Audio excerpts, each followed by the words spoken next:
పరిశుద్ధులు ప్రియులైన దేవుని పిల్లలందరికీ యేసుక్రీస్తు నామములో శుభవందనాలు తెలియజేసుకుంటా ఉన్నాను.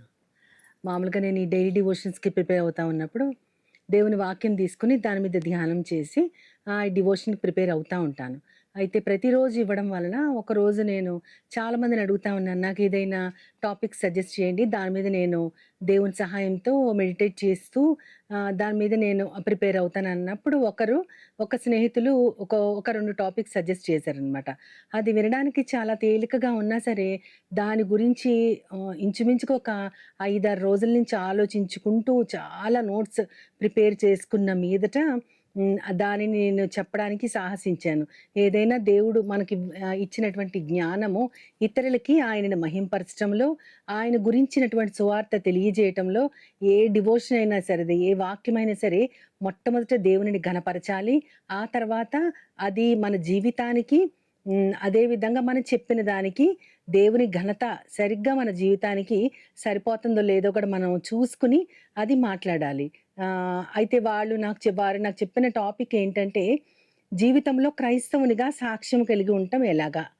క్రైస్తవునిగా సాక్ష్యం కలిగి ఉండటం ఎలాగా అని వినగానే ఇంతే కదా అనిపించింది. కానీ ఆలోచిస్తా ఉంటే సాక్ష్యము అనేది మన జీవితంలో కేవలం మాటల ద్వారానో, లేదా మనం చెప్పేటటువంటి విధానాల్లో ఉండేది కాదు. మన జీవితాన్ని చాలా క్లోజ్‌గా గమనించేవారు చాలామందుంటారు. మన తల్లిదండ్రులైనా, తోబుట్టువులైనా, ముఖ్యంగా మన పిల్లలు, మన స్నేహితులు, మన బంధువులు, మనకు పరిచయమైనటువంటి వారు చాలామంది, మన కొలీగ్స్, మన కింద పనిచేసేవారు, మన పైన అధికారులు, ఈ విధంగా చాలా కేటగిరీస్ ఆఫ్ పీపుల్ మనల్ని గమనిస్తా ఉంటారు. మనం చెప్పే మాటలకి, మనం చేసే ప్రార్థనకి, నిజంగా మనం క్రైస్తవులమా కాదా అని వారికి ఒక యార్డ్ స్టిక్ ఉంటది. ఆ యార్డ్ స్టిక్ ఏంటంటే క్రైస్ట్. దేవుడు అంటే యేసుక్రీస్తుతో పోల్చుకుంటూ మనము దేవుని అంత గొప్పవారం కాకపోయినా ఆయన అడుగుజాడల్లో నడుస్తా ఉన్నామా లేదా అనేది వారు మనల్ని గమనిస్తా ఉంటారు. కాబట్టి సాక్ష్యం అనేది మన జీవితంలోంచి ఎలా కనపడాలి అనేది ఒక 5, 6 పాయింట్స్ నేను ప్రిపేర్ చేసుకొని దాని మీద చాలా సేపు చాలా రోజుల నుంచి ధ్యానం చేస్తూ నేను ప్రిపేర్ చేసుకున్నది చాలా తక్కువగా కన్‌సైజ్‌గా, బ్రీఫ్‌గా చెప్పడానికి ప్రయత్నిస్తాను. అయితే మా చెల్లి బాబు ఒకరు ఆహ్, పిల్లోడుగా ఉన్నప్పుడు చాలా ఒక 10 సంవత్సరాల క్రితం అనుకుంటా, లేదా 7, 8 సంవత్సరాల క్రితము. ఆ బాబు ఏమన్నాడంటే, హ్మ్, "పెద్దమ్మ you are a Google to God" అన్నాడు. నాకొక్క క్షణం ఆ మాట అర్థం కాలేదు. గూగుల్ టు గాడ్ అంటే అప్పుడు అర్థమైందనమాట. ఏంటి గూగుల్ అంటే మనం ఏదైనా సెర్చ్ చేయడానికి గూగుల్ సహాయం తీసుకుంటాం. ఇటీవల కాలంలో బాగా ఎక్కువైపోయింది. ఏది అర్థమైనా కాకపోయినా మన పెద్దవారిని అడగటం అలాంటిదేం లేదు. వెంటనే మనం గూగుల్ నొక్కడం, దానిని సెర్చ్ చేయడం, దానిలో ఏముంది అనేది మనం తెలుసుకోవటం జరుగుతా ఉంది. అందుకని you are Google to God అన్నాడు. అంటే దేవుడిని తెలుసుకోవాలంటే నీ దగ్గర నుంచి తెలుసుకోవచ్చు అని నాకర్థమైంది. నాకు ఒక్క క్షణం ఆనందం వేసింది. కానీ, అమ్మో! ఈ ఆనందం అతిశయంగా అవ్వకూడదు. కానీ ఆ బిడ్డ నన్ను ఏ విధంగా గుర్తించాడనేది నాకైతే చాలా సంతోషం కలిగింది. సాక్ష్యం అనేదేంటంటే మన జీవితంలో కొన్ని పాయింట్స్ అని చెప్పాను కదా! మొట్టమొదటిది దేవునితో, క్రీస్తుతో ముఖ్యంగా సహవాసం కలిగి ఉండటం. యేసుక్రీస్తు వారు ఏమని చెప్తా ఉంటారంటే, "నా యందు నిలిచి ఉండండి. నా యందు మీరు, మీ యందు నా మాటలు నిలిచి ఉంటే మీకేది కావాలన్నా అది అడగొచ్చు. అది నేను చేస్తానని" ఆయన యోహాను సువార్తలో చెప్తా ఉంటారు శిష్యులతో.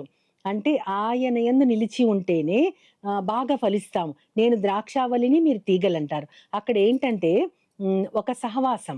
దేవునితో సహవాసం అంటే అది ప్రార్థన ద్వారా, దేవుని వాక్యము ద్వారా, దేవునిని గురించిన ధ్యానము ద్వారా మనము దేవునితో నిత్యము సహవాసం కలిగి ఉంటాం. దేవునితో సహవాసం పెరిగిన కొద్దీ గూడా మనకి దేవుని యొక్క విధానాలు అర్థమవుతాయి. మనలోంచి మనము కాకుండా దేవుడు కనపడతా ఉంటారు. అంటే యేసుక్రీస్తు వారు కనపడాలంటే ఆయన ఎవరో, ఏంటో తెలుసుకోవాలంటే మన జీవితకాలం సరిపోదు. అయినా సరే మన సహవాసం ఎక్కువ దేవునితో ఉంటే ఆయనను గురించినటువంటి ధ్యానము మనం ఎక్కువగా కలిగి ఉంటే ఆయనని మన జీవితంలోంచి చూపించగలుగుతాము.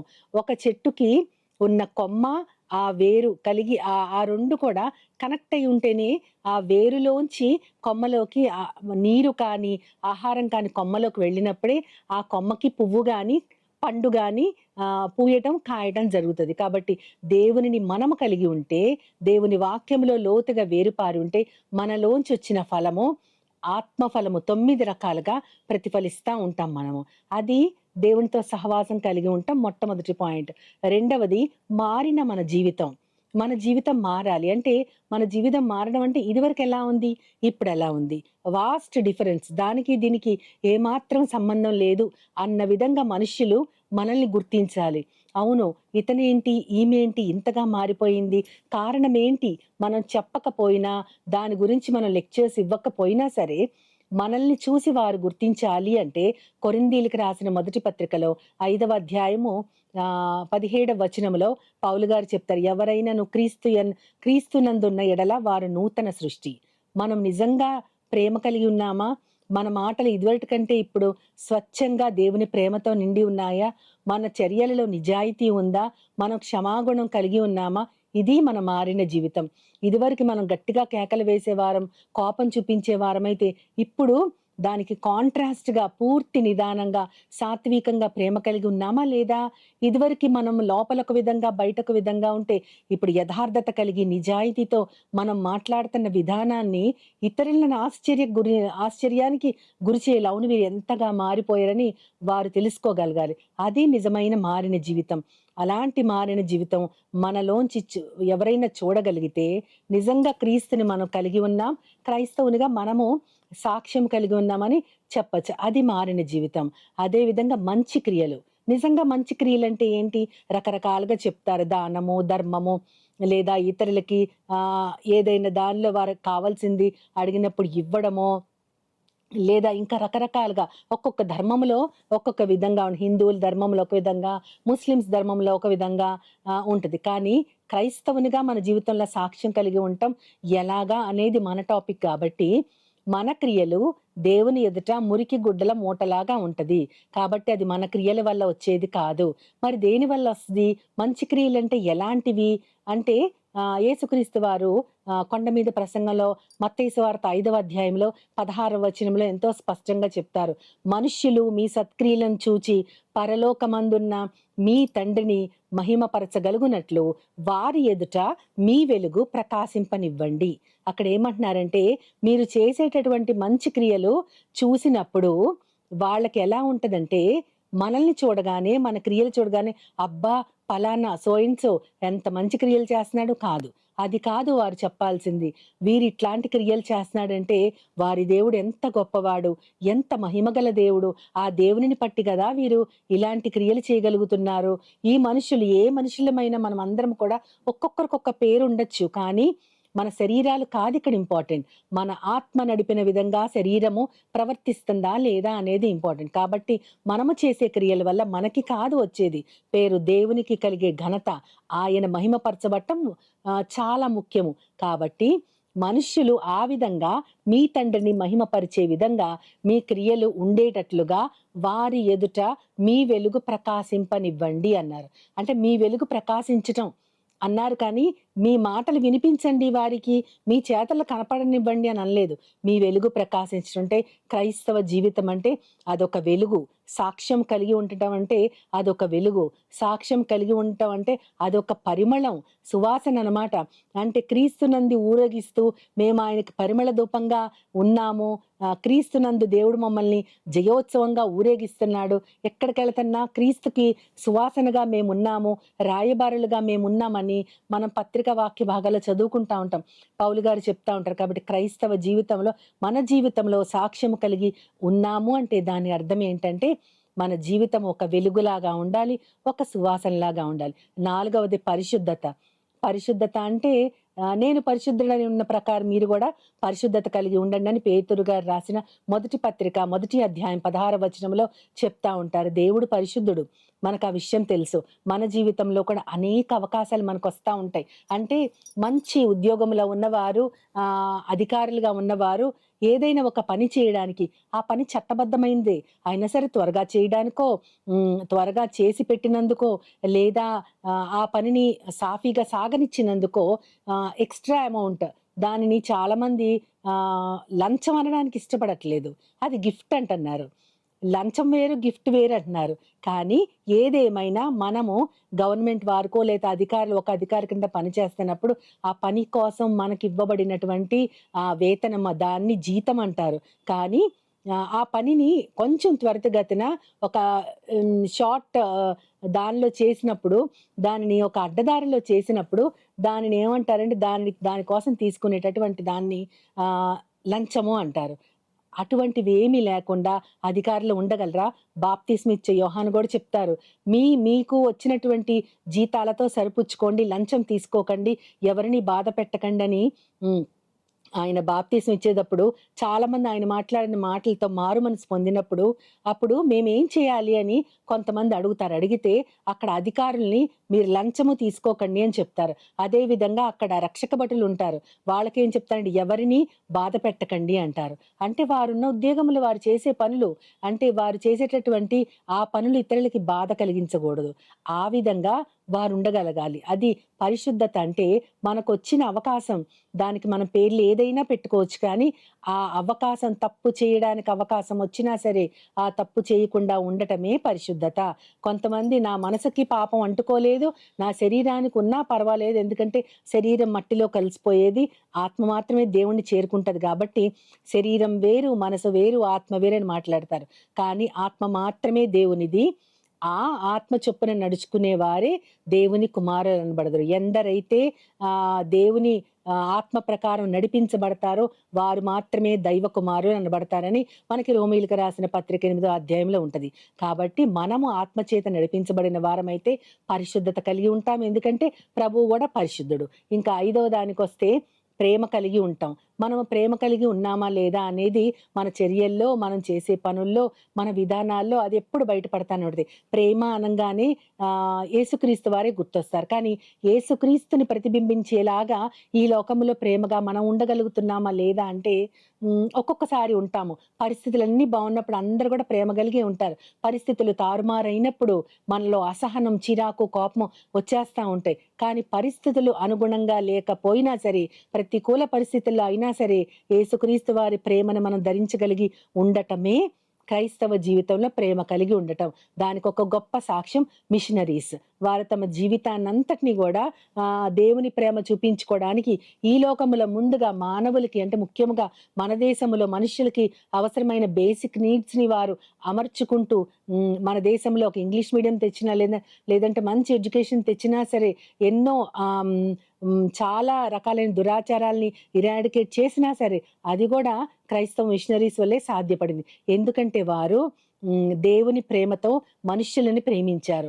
అటువంటి ప్రేమ కలిగి ఉండటమే మనకి దేవుని యొక్క ప్రేమ కలిగి ఉండటమే మన జీవితంలో క్రైస్తవులుగా మనం సాక్ష్యం కలిగి ఉంటాం. ఇక 6వ దానికొస్తే మనము ఏ విధంగా సంభాషిస్తాం, మన మాటలు ఏ విధంగా ఉండాలో కొలసీలకు రాసిన పత్రిక 4వ అధ్యాయం 6వ వచనంలో పౌలు గారు చెప్తా ఉంటారు. ఏమనంటే మీ సంభాషణ ఎల్లప్పుడూ రుచి కలదిగా, ఉప్పు వేసినట్లు కృపాసహితముగా ఉండనివ్వండి. మనతో ఎవరు మాట్లాడుతున్నారు, వీళ్ళతో మాట్లాడేది ఏంటిలే, వీళ్ళతో నాకు మాటలేంటి అని కొంతమంది అనుకుంటారు. కొంతమంది మాట్లాడినా కూడా ఎంతో చిరాకుతో వాళ్ళ యొక్క స్వభావాన్ని దృష్టిలో పెట్టుకుని మాట్లాడుతూ ఉంటారు. అవతలి వాళ్ళు ఎటువంటి వారైనా సరే మన సంభాషణ మాత్రము ఉప్పు వేసినట్లు రుచి కలదిగా, కృపాసహితముగా ఉండనివ్వండి. మన సంభాషణ రుచిగా ఉండాలి అంటే కృప దానికి ఇంక్లూడ్ అయ్యి ఉండాలి. కృప అంటే అవతల వాళ్ళకి అర్హత లేకపోవచ్చు, కానీ అర్హత లేని వారితో కూడా ప్రేమగా ఉండటమే కృప. అదే కదా యేసుక్రీస్తు వారు ఈ లోకానికి వచ్చి మనం ఇంకా అపరాధం చేస్తూ పాపములో మునిగిపోయిన వారమైనా సరే యుక్త కాలములో మన కోసం ప్రాణం అర్పించినారు యేసు ప్రభు వారు. కానీ మనకు అసలు ఏమైనా అర్హత ఉందా? వీళ్ళ కోసం ఏంట్లే నేను ప్రాణం అర్పించేది, అసలు వీళ్ళ కోసం ఎవరు దిగొస్తారు అని దేవుడు అనుకునుంటే ఈ రోజు మనం విముక్తి చెందేవాళ్ళం కాదు. ఆ విమోచన, ఆ ప్రేమ మనకి తెలిసేది కాదు. ఎన్నటెన్నటికీ కూడా మనం నిత్య నరకాగ్నిలో ఉండేవాళ్ళం. కానీ ఆయన మనకు కృప చూపించినట్లు ఇతరులతో మాట్లాడేటప్పుడు కృపాసహితంగా మన సంభాషణ కూడా ఉప్పు వేసినట్లు రుచి కలదిగా ఉండాలి. ఇంకా తర్వాత పాయింట్కి వస్తే మనము ఏ విధంగా సువార్తను ప్రకటిస్తున్నామో, మన జీవితంలో సువార్త ఇతరులకి చెప్తా ఉన్నామా లేదా, అసలు దేవుళ్ళ గురించిన వార్త ఎక్కడైనా చెప్తున్నామా? యేసుక్రీస్తు వారి యొక్క లాస్ట్ కమాండ్ ఏంటంటే మీరు సర్వలోకానికి వెళ్ళి సర్వ సృష్టిలో ఉన్న మనుషులందరినీ కూడా నా శిష్యులుగా చేయండి అని. మరి అటువంటి సువార్త పని మనం చేస్తున్నామా? అంతేకాకుండా పేతురు గారు రాసిన మొదటి పత్రికలో 3వ అధ్యాయం 15వ వచనంలో అక్కడ ఏమని ఉంటదంటే, అక్కడ మనుషులు ఏ విధంగా మాట్లాడినా సరే, అంటే మీలో ఉన్న నిరీక్షణను చూసి హేతు అడిగిన వారికి మీరు భయముతో వణుకుతో సమాధానం చెప్పండి. అంటే మీరు ఎలా ఉంటున్నారు ఇలాగా? ఏ నిరీక్షణ బట్టి మీకున్న ఆశ ఏంటి? What is your hope? ఎలా జీవిస్తున్నారు ఈ లోకములో అని అంటే, మాకున్న నిరీక్షణ ఒక్కటే, పరలోకమందున మా క్రీస్తుని కలుసుకోవడమే మా నిరీక్షణ అని వారికి చెప్పగలిగేటట్లుగా మనము ధైర్యంగా సువార్త ప్రకటించాలి. అంటే దేవుడు మనకు చేసిన మేళ్ళని, ఆయన వల్ల మనం అనుభవించిన గొప్ప ఎంతో గొప్ప ఉపయోగాల్ని, ఆశీర్వాదాలని ఇవన్నీ కూడా మనుషులకి చాటి చెప్పటమే మనకున్నటువంటి ఆ సాక్ష్యం. దేవుని గురించే సువార్త కూడా మన జీవితంలో ఉండాలి. ఇక 8వ దానికొస్తే, మనం ఎప్పుడు కూడా ఏ పరిస్థితుల్లో కూడా మనకున్న విశ్వాసాన్ని, మన ధైర్యాన్ని వదిలిపెట్టకూడదు. దానికున్న ఒకే ఒక ఎగ్జాంపుల్ యోబు గారు. నా దేవుడు నన్ను చంపినా సరే నేను మాత్రం విశ్వాసాన్ని విడవను అని అంటారు ఆయన. ఆయన యథార్థతను వదిలిపెట్టలేదు, విశ్వాసాన్ని వదిలిపెట్టలేదు.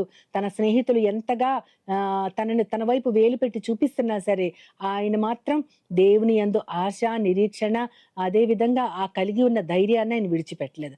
ఆ విధంగా మనము కూడా దానిని విడిచిపెట్టకుండా మన జీవితంలో గొప్ప సాక్ష్యం కలిగి ఉండాలి. ఈ 8 పాయింట్లు మనం ఆలోచించుకుంటే ఇవన్నీ మనం కలిగి ఉన్నామా లేదా? ఇతరులు మనలోంచి ఎవరిని చూస్తున్నారు?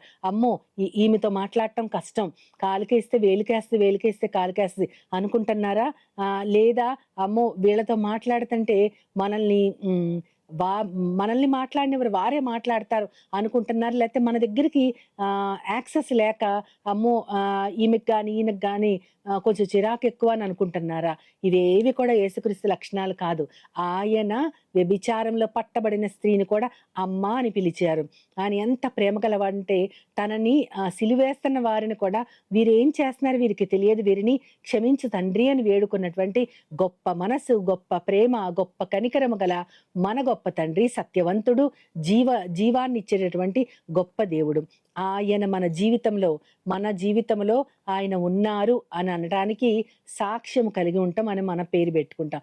దానికోసం ఎన్ని విధాలుగా జీవించాలో ఇదే బాప్తిస్మం అని కూడా అంటారు.